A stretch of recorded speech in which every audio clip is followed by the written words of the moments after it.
गोलियां खा के नींद आ रही है, तो गोली खा के नींद आने का मतलब है कि तुम्हारा कहीं न कहीं नुकसान हो रहा है कर्म का, कोई पाप आ रहा है साथ, कोई पाप चल रहा है, कोई गलती हो रही है तुमसे, उस गलती को न तुम समझ पा रहे हो न कोई समझाने वाला मिल रहा है, इसीलिए भूल भूल में उसके परिणाम परिणाम परिणाम बढ़े जा रहे हैं। कभी कभी ऐसा होता है कि प्लम्बर को भी पानी नहीं पता चलता नल में कहां से चू रहा है, पूरी दीवार खपटा बन बन के पलट जाती है, ढूंढ ढूंढ के थक जाते हैं, और वो हो पानी से रहा है सब जानते, पर पानी लीकेज है कहां से वो समझता नहीं है। ऐसे ही ज्ञानी से ज्ञानी को भी अपना कभी कभी कर्म समझ में नहीं आता है और बर्बाद हो जाता है, बाद में समझता है जब हाथ में कुछ रह नहीं जाता है। इसीलिए किसी ज्ञानी को बुलाओ, किसी ज्ञानी को पूजो, किसी ज्ञानी को खिलाओ, ज्ञानी को सुलाओ अपने घर में, वो तुम्हारे लीकेज को ढूंढेगा, कहां से पानी लीकेज हो रहा है, कहां से टेंशन बढ़ रहा है।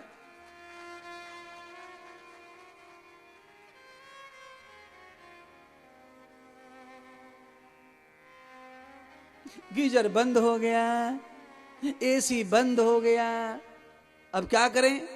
पैसे के बल पे एसी लगवा तो लिया, पर खराब हो जाए तो ठीक करने का ज्ञान किसी को नहीं है। पैसे के बल पर गर्म पानी का गीजर लगा तो लिया, पर खराब हो जाए तो ठीक करने का ज्ञान किसी के पास नहीं है।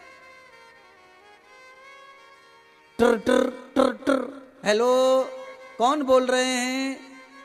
मैं फलाना सेठ बोल रहा हूं।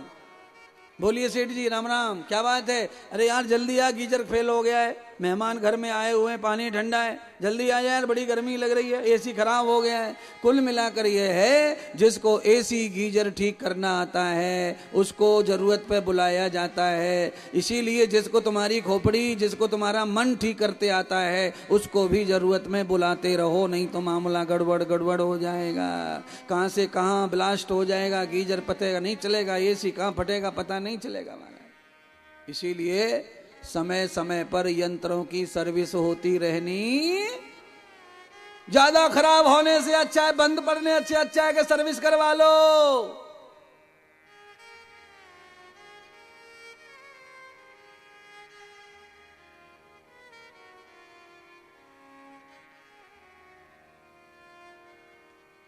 सतगुरु भगवान सूत जी ने सौनक आदि ऋषियों की रिपेयरिंग कर दी, सर्विस कर दी महाराज। राजा परीक्षित घर पे आ गए। तत्संगम तत्त्वयान वर्दितम रूप निश्चलम निष्पत्तत्वयान धर्मम। अब राजा निष्कपट है, निश्चल है, राजा ने कोई पाप नहीं किया है, पर राजा ने कलयुग का संग किया है। राजा अपनी जगह बढ़िया है, माफी मांगी तो राजा ने माफ कर दिया, बड़े का धर्म ही होता है छोटे को माफ कर दे। राजा ने माफ कर दिया, पर जितनी देर राजा उसका संग करता है, उस संग के कारण राजा की बुद्धि कुपित हो गई, और उस बुद्धि के कुंठित होने के कारण क्या हुआ, राजा का विश्वास डगमगाने लगा अपने बाप पर, अपने मां पर, अपने दादा पर। दादा तो चले गए, जो चले गए उनके ऊपर विश्वास राजा का डगमगाया। राजा ने सोचा जरा एक बार देखूं तो सही, मेरे दादा लोग तो वन में चले गए स्वर्ग में, जो छोड़ गए कम से कम उससे चेक तो कर लूं है भी कि नहीं है, कैसी बता के चले गए। राजा अपने मरे हुए पितरों पर अविश्वास करके कुबेर का खजाना खोल दिया, और खोलते से उसी बॉक्स के ऊपर हाथ डाल दिया जिस पर राजा ने लिखा हुआ था पांडवों ने, किस बक्से का माल नहीं स्वीकार करना।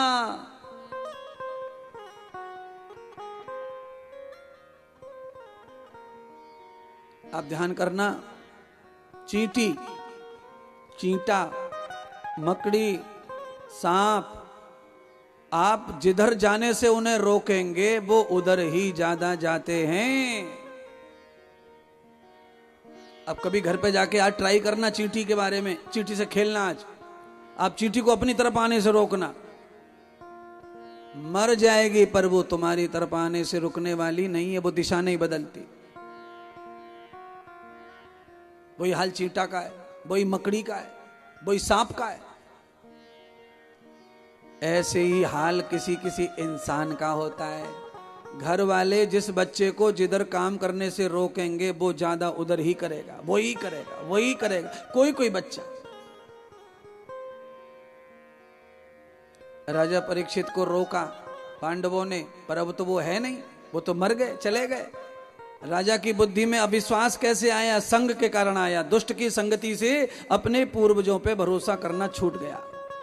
और मैं आपसे हाथ जोड़ रहा हूं, देखो साधु हो के तुम्हारे लिए मैं कह रहा हूं, तुम्हारी जिंदे पर माता पिता की आज्ञा नहीं मानी कोई बात नहीं है, पर मरते समय बुढ़ापे में वो जो कुछ भी कह गए हों उसको पत्थर की लकीर मान के मानना, नहीं तो तुम्हारा सत्यानाश होगा। राजा ने अपने पूर्वजों की बात को मरने के बाद नहीं माना। उसके पितर जब पितर बन गए और पितरों की बात को नहीं माना, वो बक्सा खोला और खोला तो उसी में कलयुग बैठा। मरते हुए का वचन सत्य होता है, इसलिए मरने वाले की इच्छा पूछी जाती है। उसके मुंह से कुछ अच्छा निकल जाए, लोग उसे सुनने के लिए तरसते हैं।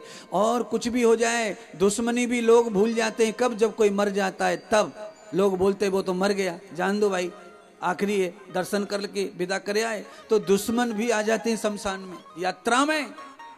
क्यों? मरते के चेहरे का दर्शन होने से काम बनता है, यात्रा को देखने से काम बनता है। सब जा रहा हो और तुम सफल हो जाते हैं किसी शुभ काम के लिए। क्यों? ये प्रेत आत्मा मूत्र आत्मा नहीं है, ये पितर आत्मा हो गया, ये देवता बन गया है। जिस घर में जिसको रोटी नहीं मिलती थी बाबा को, उसी घर में तस्वीर लगा के चौकी पे रख के घी का दिया जल रहा है, पूरे 13 दिन जलेगा, अखंड दिया है ये। और बाबा मर गया, दांत उखड़वाया था बाबा ने, डॉक्टर ने कहा था हलवा खाना सूजी का घी डाल के, बहू ने चिट से मच हो गई पर 1 चम्मच घी ना खिलाया। अब 13 दिन लगातार घी पिला रही है फोटू को।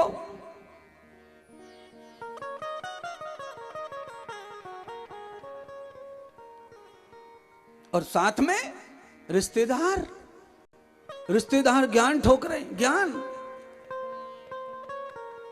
नहीं, इस दिशा में मत धरो, फोटो को इस दिशा में धरना चाहिए, सीधा सूर्य को देखना चाहिए। अरे इसमें कुछ बचा क्या देखने को? जो देखने वाला वो भी तो भस्म कर दिया तुमने लकड़ी धर के। आंखें और खोपड़ा बचा था जलने से, तो ऐसा बांस मारा खोपड़ी में, एकदम खिल्ला खिल्ला हो गया खोपड़ा। और बाद में कहा कि ये कपाल क्रिया है, ये करनी पड़ती है। तो हमने कहा पूरी जिंदगी तुझने डंडे खाए, मरते मरते एक और खा जा आखिरी।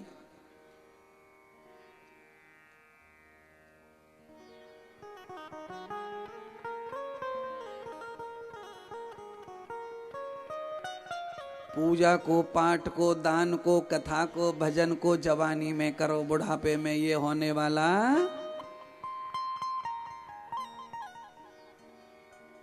ये है बात। अच्छा बोलो, 10 ईंट लेकर के छत पर चढ़ने के लिए जवानी चाहिए कि बुढ़ापा चाहिए? सीधी बात है। अगर आप बोझ लेके चढ़ना चाहते हो छत पे तो जवानी चाहिए, और ये भजन तो बोझ है। ये तो भगवान ने तुम्हें जन्म के समय दिया है। तेरा जन्म ही इसीलिए हुआ है इंसान कि तू मुझे भज, मुझे भज, मुझे भज। ए भजन तमाम भक्तवाम तेज तेसु चाप्य हम। गीता में भगवान सीधा कह रहे हैं अर्जुन से, मेरा वही है जो मुझे भज रहा है, जो मेरे माल को खा रहा है वो मेरा।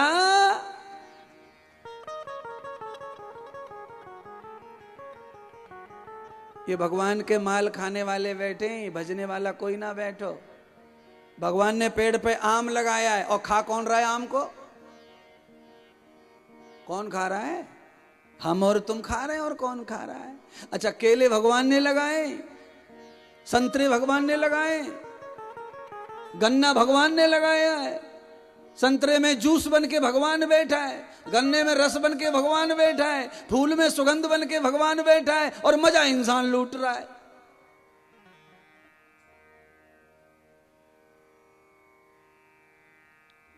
आदमी को सफल भगवान करवाता है और नाम इंसान का हो रहा है।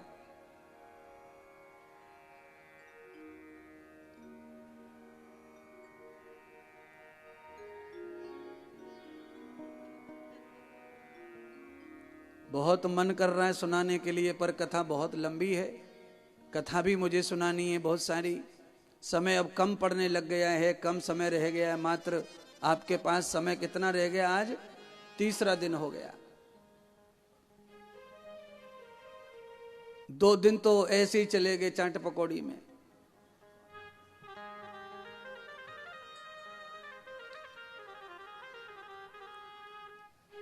बोलिए श्री सतगुरुदेव भगवान की जय। और समय खत्म हो रहा है, रहने दे, और चला जाएगा। रुक रुक रुक रुक, जरूरत भी नहीं लग रही है, थोड़ा समय बड़ा कम हो गया। भगवान कह रहे हैं कि आश्रात वेदम तात परषत योग, अर्थात भगवान ने कहा कि राजा परीक्षित ने जैसे ही सोने का मुकुट निकालकर माथे पे रखा, राजा की खोपड़िया में घुस गो कलयुग। अब जिधर कलयुग ले जा रहा है राजा उधर उधर जा रहा है। क्यों? क्योंकि राजा का बल कम पड़ गया, कलयुग का बल ज्यादा पड़ गया। आप ध्यान कर लेना, जुआ खेलने वाला, वैश्यागमन करने वाला, दारू पीने वाला, ऐसा मित्र अगर आपका है तो आपको कभी भी ऊपर आने देगा नहीं, कभी ऊपर नहीं आने देगा। ऐसा मित्र अगर है तो ये पाकिस्तानी से भी खतरनाक है, ये ध्यान रख लेना।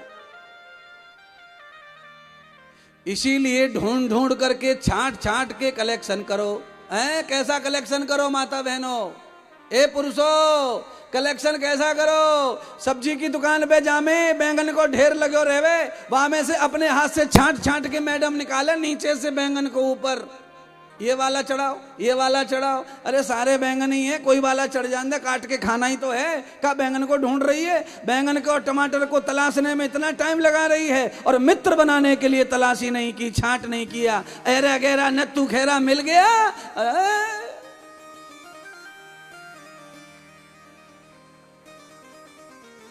और आजकल तो महाराज मित्र बनाते ही उसी को है जो खाता पीता हो।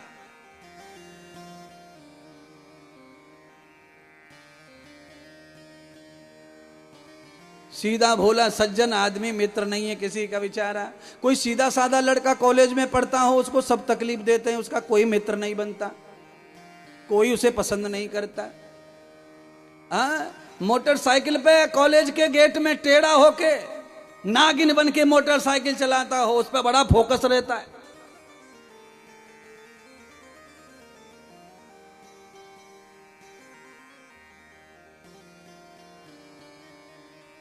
बोलिए सतगुरु भगवान की। अंत में राजा परीक्षित से महापाप हो गया।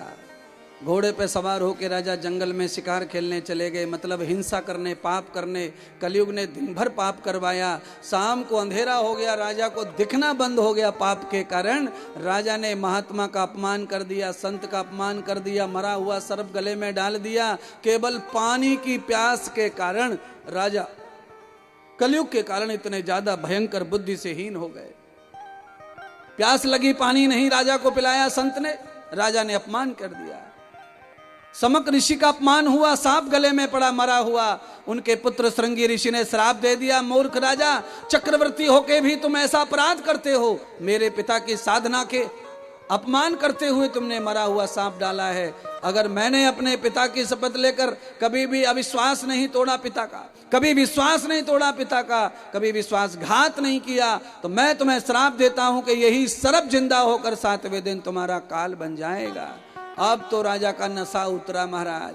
श्राप लगने के बाद राजा ने मुकुट को फेंक दिया, आला माला झाला सब गले से उतार दी। तब राजा को होश आया, थोड़ा पानी छिड़का। राजा को पता लगा मैंने बहुत बड़ी गलती कर दी, बहुत बड़ा अपराध कर दिया। हे प्रभु मुझे माफ कर दो। अब कोई माफ नहीं करता। सारा समाज इकट्ठा हो गया राजा की मौत का तमाशा देखने के लिए।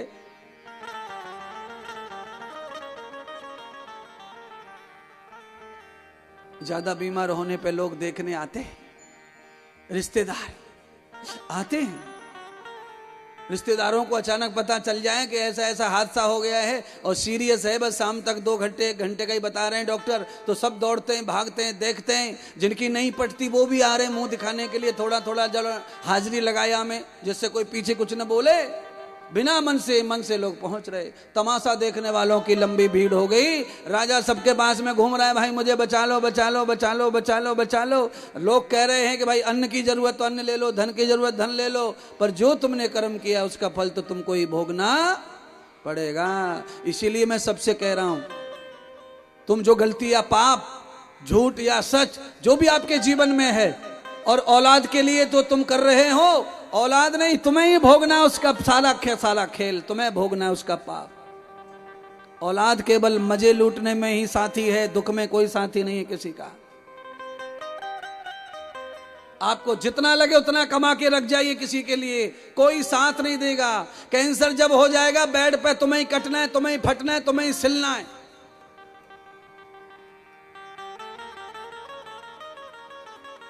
आपके घर में सब तो हैं, पर शरीर में जो स्टील डाली है वो तो तुम्हें ही झेलना पड़ रहा है ना। कोई बांट रहा है उसको?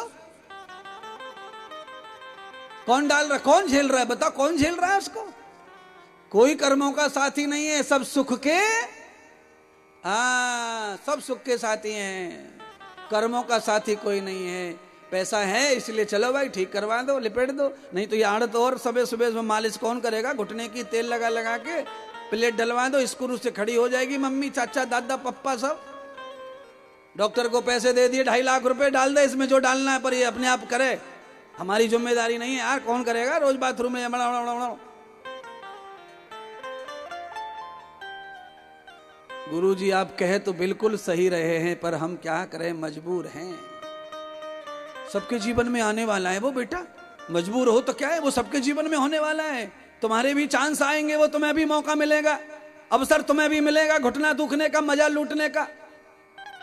अलग ही मजा है घुटना दुखने का। जिनको दुख रहा है उनसे पूछो कैसे कैसे मजा आवे। सबको आनंद लेना है। इसीलिए तुम्हारे जीवन में वो दिन न आए, इसीलिए बुजुर्गों की अच्छी सेवा करो। माता पिता दादी दादा को अच्छे से सेवा रखो, अच्छे से सम्मान रखो।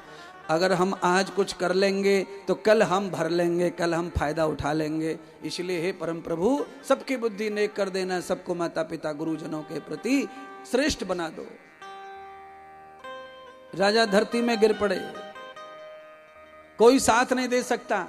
संत का अपमान किया है, महापाप हो गया, देख लो।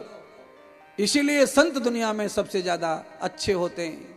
आज एक संत का अपमान करके पाप कमा लिया, ऐसे पापी राजा को भी एक दूसरे संत ने अपना लिया।